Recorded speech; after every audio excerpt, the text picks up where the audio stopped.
The Great Whitewash Wobble, Wantage's most undignified prank. Wantage, a town steeped in the dignified history of King Alfred and ancient market traditions, once bore witness to an event that was, shall we say, rather less regal and a good deal more messy. Our tale takes us back to the year of our Lord 1873, a time when the good people of Wantage knew their place, their ale, and certainly their beloved wooden bear outside the Bear Hotel.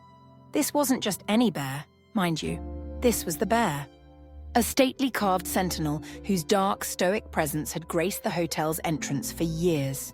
He'd seen countless market days, heard myriad whispered secrets, and silently presided over the comings and goings of Wantage folk, never flinching, never judging, until the Berkshire yeomanry arrived. Now, soldiers, God bless 'em, often come with a certain exuberance. And when exuberance meets copious amounts of local ale, coupled with the irresistible allure of a stationary, slightly too serious wooden animal, mischief, like a particularly potent pint, is bound to overflow. The plan, hatched in the hazy camaraderie of a pub after dark, was simple, brilliant, and utterly doomed. Give the bear a whitewash. Not, one assumes, as a form of artistic expression, but purely for the giggles. Imagine the scene, a clandestine operation under the wan glow of gaslight, or perhaps the brave, foolish light of a full moon. Ladders were procured, paint pots acquired, and a cohort of eager, slightly tipsy soldiers set about their task. One can almost hear the hushed whispers, the stifled snorts of laughter, as the first dollop of white landed on the venerable bear's snout. A masterpiece in the making, no doubt. But then, as is often the case with grand, inebriated schemes, gravity, and perhaps a touch of poetic justice, decided to weigh in. The ladder, perhaps not as steady as its temporary architects, wobbled.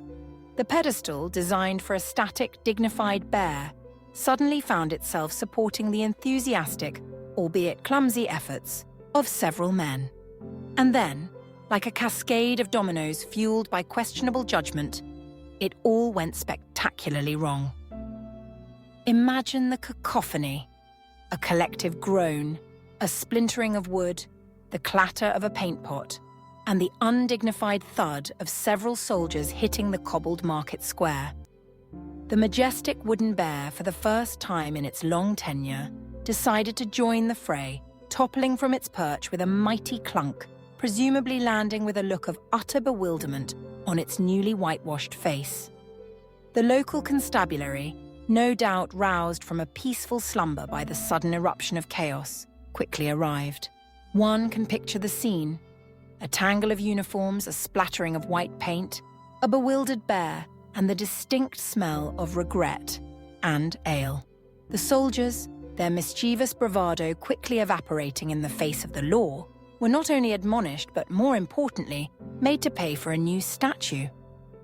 And so, the original wooden bear of the Bear Hotel became a casualty of one of Wantage's most delightfully undignified historical footnotes. Today, a less precarious inn sign hangs in its place, a silent testament to the night the Berkshire yeomanry learned a valuable lesson. Some bears are best left unwhitewashed, especially when ladders and libations are involved. The good people of Wantage, however, undoubtedly cherish the memory of that spectacular paint-splattered tumble, a reminder that even in the most historical of towns, a bit of comical chaos is never far away.